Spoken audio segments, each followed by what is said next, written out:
Kumusta, Sir Kira? Tawagin mo na lang akong Ratzel. Bago ko simulan ng kwento, naniniwala ba kayo sa mga kwentong enemies to lovers? Noong dekada 70, merong isang dalagang nagngangalang Angeline. Isa siyang teenager. Lumipat ang kanyang mga magulang sa bahay ng kanyang lolo't lola sa isang liblib na probinsya. Ang kanyang lolo ay isang albularyo. Ang kanyang lola naman ay isang debotong Katoliko. Kaya naman puno ng mga rebulto ng santo ang kanilang bahay. Ang lugar sa paligid ng kanilang bahay na nipa ay puno ng mga paniniwala tungkol sa mga metikal na nilalang sa Pilipinas. Kaya naman tuwing sasapit ang alas 5 o alas 6 ng hapon, ay ipinapasara na sa kanya ng kanyang lolo't lola ang pintuan at mga bintana ng kanilang bahay kapag wala sila. Ang kanyang mga magulang na parehong guro ay madalas wala. Kaya naman madalas siyang maiwan kasama ang kanyang mga lolo't lola na madalas din namang lumabas. Ang kanyang lolo ay para makipag-inuman sa mga kaibigan at ang kanyang lola naman ay para pumunta sa bayan. Isang gabi, mag-isa lang sa bahay nila si Angelina at gaya ng utos sa kanya ay isinara niya ang mga bintana at pintuan. Habang naglilibot sa bahay na nipa, natagpuan niyang mas interesante ang labas kaysa sa loob. Kaya naman isinawalang bahala niya ang utos ng matatanda. Lumabas siya sa lugar kung saan nakatali ang kanilang alagang kalabaw. Umupo siya sa isang bato at tinitigan ng hayop. Makalipas ang ilang sandali, naramdaman niyang uminit ang paligid kahit malamig naman talaga ang gabi. Tumingin siya sa paligid, ngunit wala siyang nakita. Kaya naman bumalik na lang siya sa loob ng kanilang bahay. Sa loob, nakarinig siya ng mga bulong na tila nagmumula sa malayo. Pinili niyang wag na itong pansinin. Naisip niya na baka patibong ito ng mga masasamang tao upang akitin ang mga batang babaeng tulad niya. Lumipas ang isang oras at hindi pa rin dumadating ang kanyang mga lolo't lola. Upang makapagpalipas pa ng oras, ay nagtupi siya ng mga damit nila. Subalit tila pabanas ng pabanas sa loob ng bahay nila. Wala silang electric fan at tinatamad naman siyang gumamit ng pamaypay. Isinawalang bahala niya ulit ang utos ng kanyang mga lolo't lola. Binuksan niya ang isang bintana at doon umupo sa tabi nito habang nagtutupi ng damit. Maya-maya pa nga, umihip ulit ang mainit na hangin, ngunit binaliwala niya ito. Matapos ang kanyang gawain, tumingin siya sa bintana at nakita niya ang isang batang lalaki na tila bumubulong sa hangin habang nakatingin sa kanilang bahay. Mukhang wala naman itong masamang intensyon, kaya naman tinanong niya ito kung anong ginagawa nito sa labas. Tumigil sa pagbulong ang batang lalaki at sumagot. May hinihintay lamang daw ito. Pinanood niya ito ng ilang sandali bago niya isinara ang bintana. Nang makauwi na ang mga lolo't lola, ay maghahating gabi na. Naghanda siya ng tubig at tinapay para sa kanila. Makalipas ang ilang araw, sinabi niya sa kanyang lola ang tungkol sa batang nakita niya. Sinabi ng kanyang lola na madalas nang bumisita ang batang iyon para magdasal sa labas ng kanilang bahay. Alam ng kanyang lolo ang uri ng dasal, kaya't pinaghihinalaan niyang hindi maganda ang intensyon ng batang iyon. May mga usap-usapan na tungkol sa isang pamilyang mambabarang at mangkukulam doon sa isang baryo na may mga naninirahang masasamang nilalang. Natakot sila kasi baka isa ito sa kanila. Pinayuhan siya ng kanyang lola na lumayo doon sa bata at magdasal din kung makikita niya muli ito.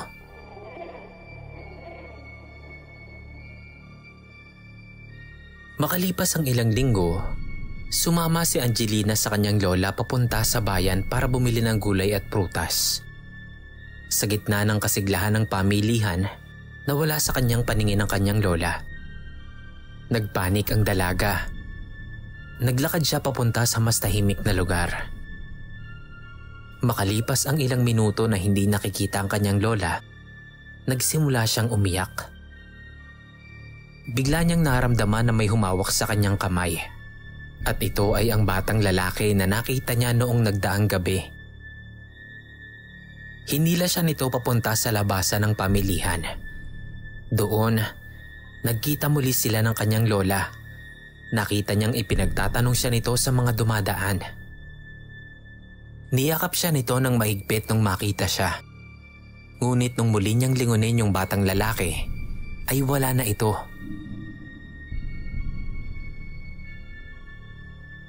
Desyembre ng 1976.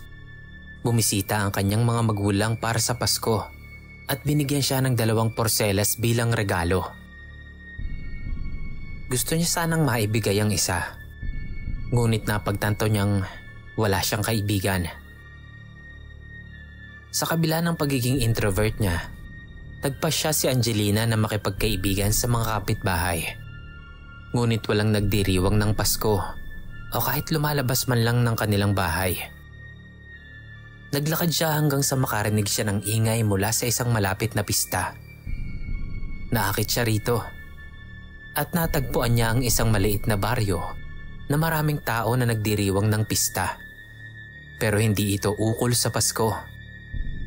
Parang kakaiba ang baryo na yon. Ang kanilang selebrasyon at kasuotan ay hindi pangkaraniwan. At ang kanilang kapilya ay walang mga rebulto ng santo.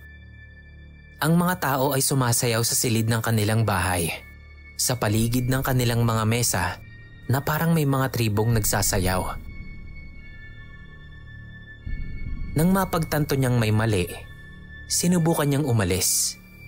Ngunit hinila siya ng batang lalaki mula sa nagdaang araw. Dinala siya nito sa isang bahay na walang tao. Isinara ang pintuan at mga bintana. Tinanong siya kung anong ginagawa niya dito. At doon sila'y nagtalo. Sa kanilang pagtatalo, ay natumba ni Angelina ang bata gamit ang isang piraso ng kahoy na kinuha niya. Ngunit nahawakan ulit ito ng bata. Nagpatuloy sila sa pakikipagbuno sa isa't isa. Hanggang sa muli silang natumba at nawala ng malay si Angelina. Nagising na lamang siya na niyuyugyug siya ng batang lalaki. Sinabi nito na kailangan niya nang umalis at ganoon naman nga ang kanyang ginawa.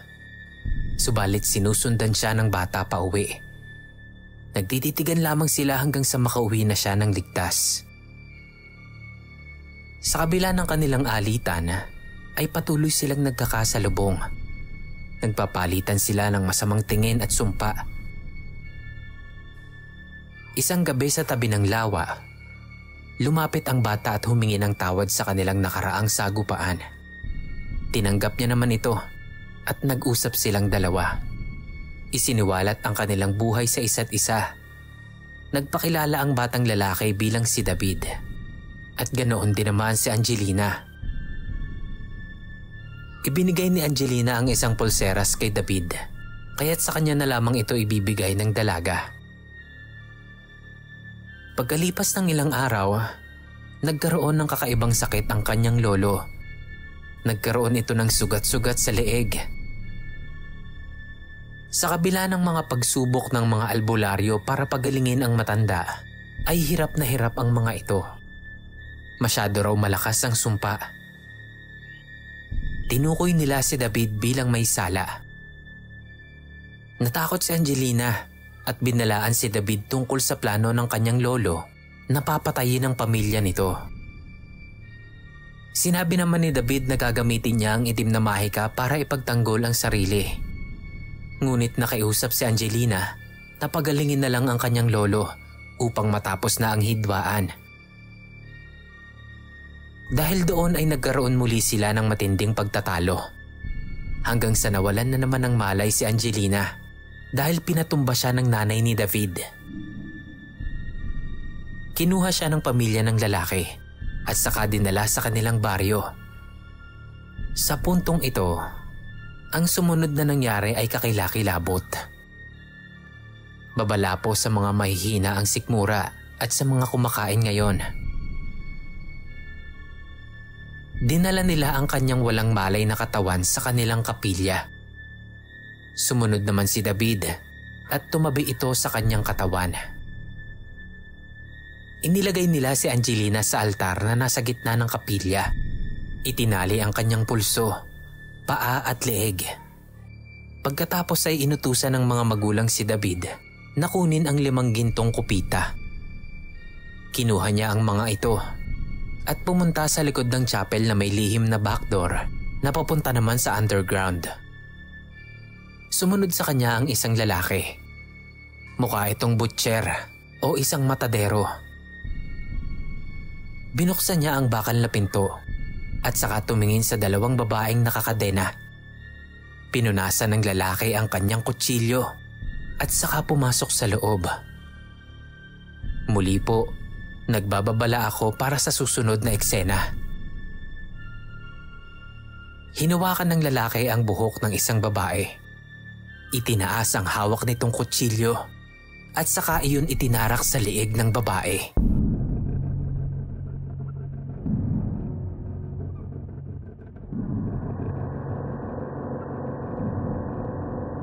Pinakabaon niya ito. Hiniwa ng matadero ang leeg ng babae hanggang sa maputol ang lalamunan nito, tulad ng pagputol sa leeg ng isang manok. Dinig na dinig ni David ang pag-agos at pagsirit ng dugo mula sa leeg ng babae. Nanlalaki pa ang mga mata nito habang nanginginig ang labi. Sinusubukang manlaban ng babae. Ngunit nakuha na nito ang ulo niya. Pinugutan ng matadero ang babae. Nalaglag ang ulo ng babae at gumulong-gulong sa kinaroroonan ni David. Muling dinampot ng lalaki ang ulo ng babae. Dinukot ang mga mata nito at saka kinain.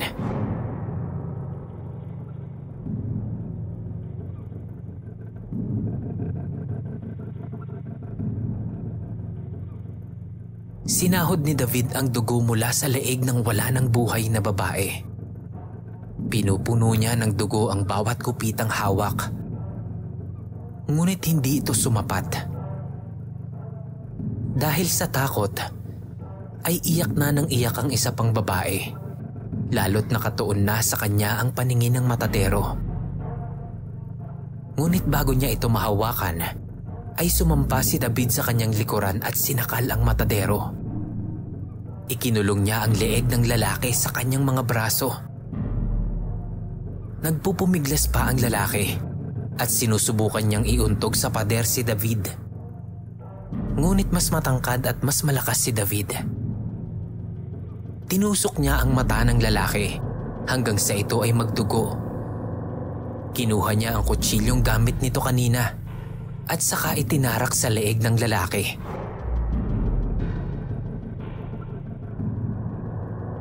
Matapos iyon ay pinalaya niya ang babaeng nakatali. Sinubukan niyang gumawa ng isang plano. Gusto niyang iligtas si Angelina, ngunit hindi niya alam kung papaano.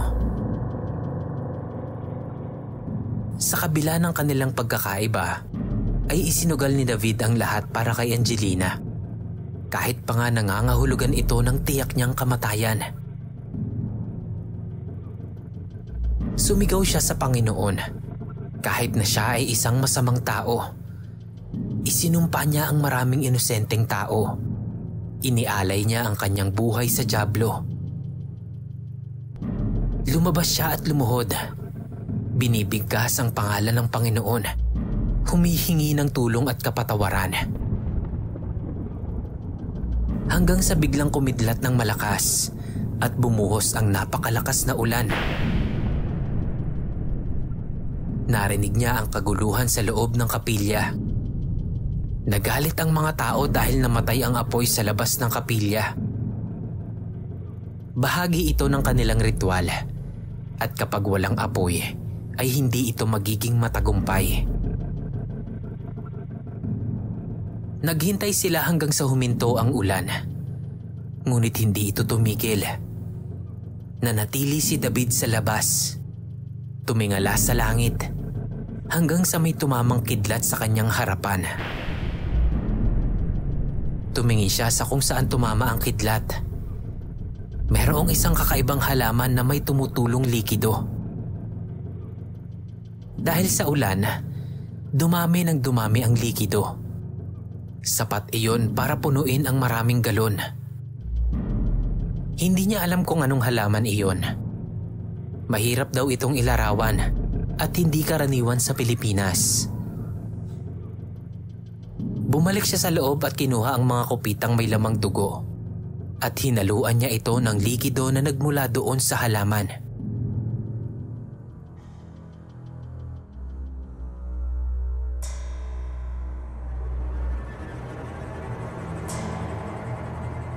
Umakyat siya sa kapilya. Inilagay niya ang mga kupita sa tabi ng katawan ni Angelina. Uminom ang lahat mula sa tasa. Ipinamahagi rin ito sa iba pang mga mambabarang, mangkukulam at mga aswang na naroon sa kapilya. Uminom din si David, ngunit hindi niya ito nilunok. Maya-maya pa, nagsimula nang magsiubo ang mga nakainom. Hinawakan ang kanilang mga tiyan at sumisigaw sila sa sakit. Nakita niyang tila nagliliwanag ang kanilang katawan. Tila ba may apoy na gustong kumawala. Idinura ni David ang likido at sa kanya kinalagan si Angelina. Binuhat niya ito palabas ng kapilya at saka siya nagtatakbo palabas ng baryo.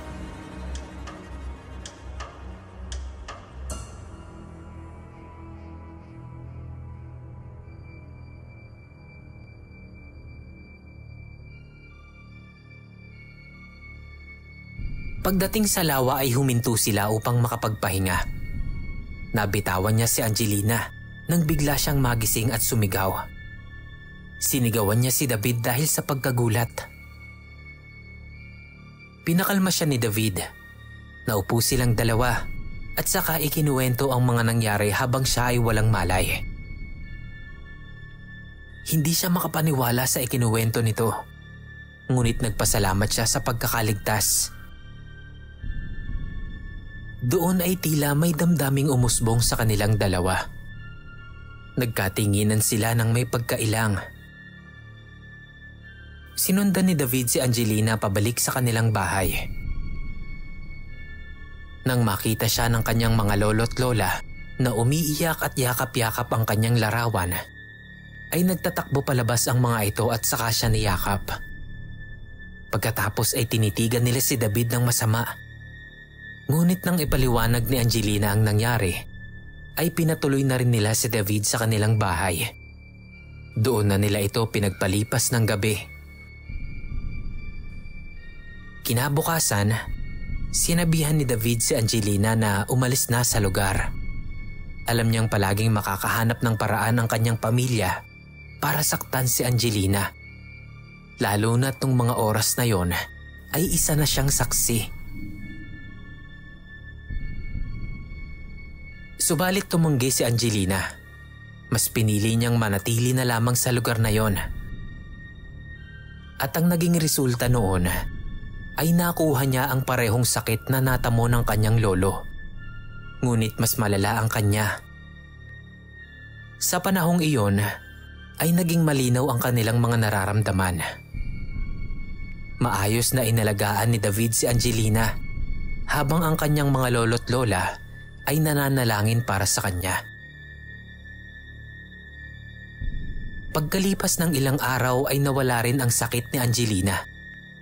Pinilit na siya ng kanyang lolo't lola na umalis na sa lugar na yon at wag na wag nang babalik hanggang sa mawala ang pamilya ni David doon sa lugar.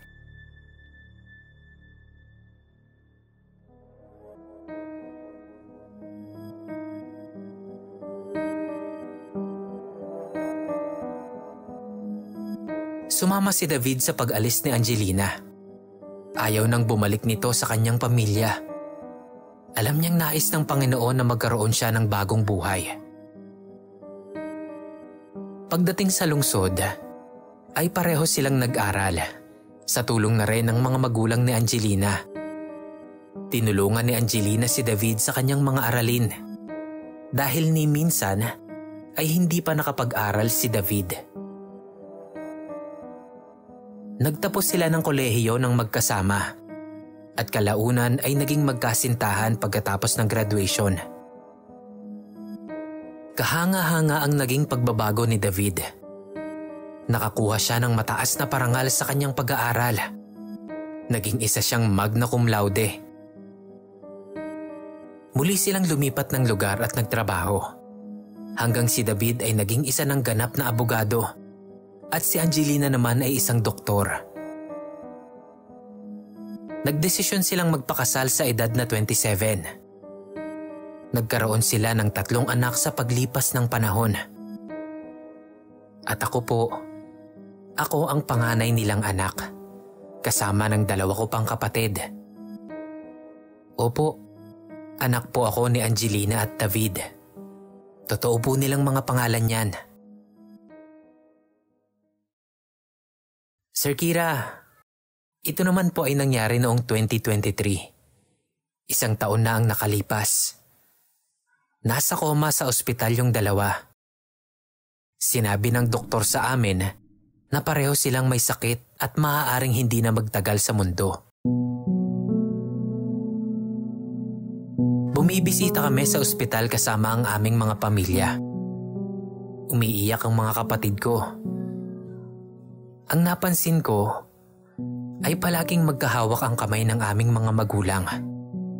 Hindi nila pinapansin ang pagluha naming mga anak nila, pati na ng kanilang mga apo.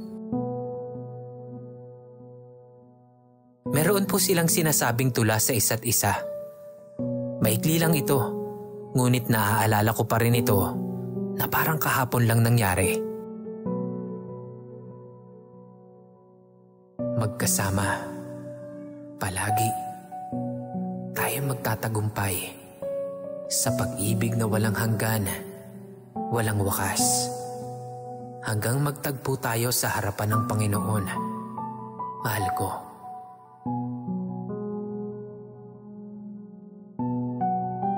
Una pong namatay ang aking ama. Ngumiti lang ang aking ina at nagsabi, "Sa kumukupas na liwanag, hindi na nakikita ng ating mga mata, ngunit malambot ang boses ng Diyos, ang siyang gagabay sa ating kapalaran, habang kumikinang ang mga bituin sa itaas, sa yakap ng langit. Kaya sa ating mga salita, magpapakita ang walang hanggang pag-ibig."